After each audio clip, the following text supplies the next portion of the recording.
For this video, we're going to break down number 21, running back and defensive back Kyle McKenney, class of 2024 of Horace Greeley High School, highlighted on the screen.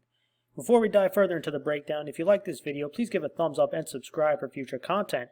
And if you're considering helping the group even further, think about joining our Patreon for some added benefits or using the donation link in the description of this video. And now back to the breakdown. And speaking about Kyle, this young man lists about 5'9", 160 pounds, not a very big guy, but boy, he really exploded on the scene. 16 touchdowns last season and was a big-time weapon for this high-powered offense.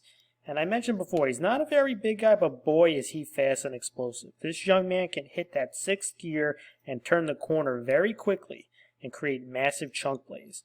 And he really feasted on these designed outside runs and zone run plays last season. Now, things he can work on, I think strength is a big one. I mentioned not a very big guy, but as he gets stronger, I feel like he'll be better at running through contact in tight spaces and also help with his blocking. But let's go over a couple plays I really liked from watching his tape. I mentioned he's highlighted right here, and when this young man gets to the outside, there's not really many people going to stop him. He's probably one of the fastest kids actually in the section returning. And this is kind of an outside zone run play. You're going to see all the linemen stepping to the outside. He's going to get this outside run, handoff.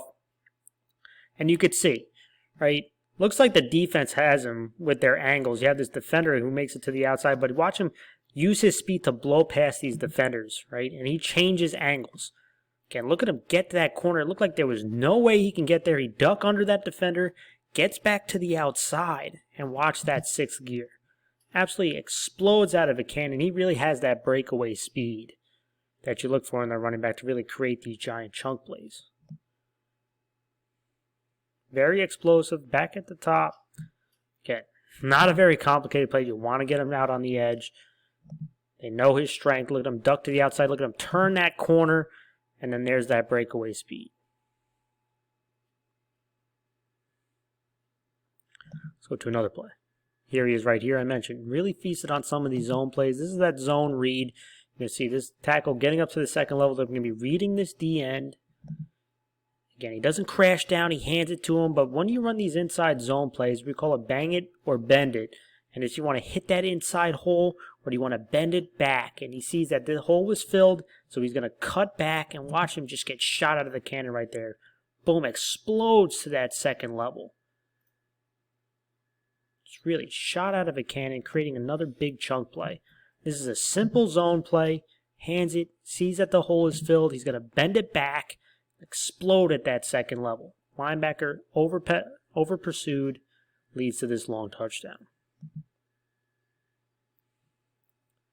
Let's go to another play, and this is what I liked. I mentioned getting stronger, his ability to run through contact. You saw signs of it, right? And he's going to be highlighted here. This is going to be an example. Again, the consistency of that. This time, they're going to be pulling a lineman. They're going to use this H-back to kick out the edge defender here. They're going to try to run underneath it. Again, gets the ball inside, he bends it. You can see the defender undercuts that block, and now he's getting wrapped up by an outside linebacker, D end, and defensive tackle in here. But look at the strength here. Fights his way through that contact, and now he's going to get towards the outside again. So that second level, there's not many people. Look at him turn that corner. Not many people can catch him. But those are the great signs right there, right? The ability to run through contact. When the hole gets tight, and you don't have a lot of space, can he do this consistently? This is a good sign. Running through that contact, keeping his feet churning, and now he can use that speed, getting to that second level. And he's off to the races. Another thing I always look for a running back, and I mentioned a lot of the videos you see of mine on these running backs, is versatility. Can he show the ability to be a receiver? Can he show the ability to block? And this is another good sign right here. In the backfield, his ability to be a receiver out of it, again, using that speed. And this is a good design. You see, they got trips here in a bunch. They're all going to be dragging across the middle of the field. If they're in man covers, he wants to bring all these defenders out of the way so he can run a speed out. Right? And the quarterback's going to be moving in that direction, buying himself some time. And again, if a linebacker's matched up on this young man, that's bad news, right? If you don't have an edge defender, a safety out in the flats, and you're expecting a linebacker to play man coverage on this guy running to the flats, that's a tough trick, right? You see the speed to get to the outside. Look at him use his hands, catch it, leads to an easy touchdown. And again, that's well-designed play. using his attributes, which is his speed, and how many people can run with him if they're going to play man coverage, especially linebackers. Getting him to the outside, making this play, showing that he could catch the ball a little bit. Excited to see this young man grow and what he brings this upcoming year.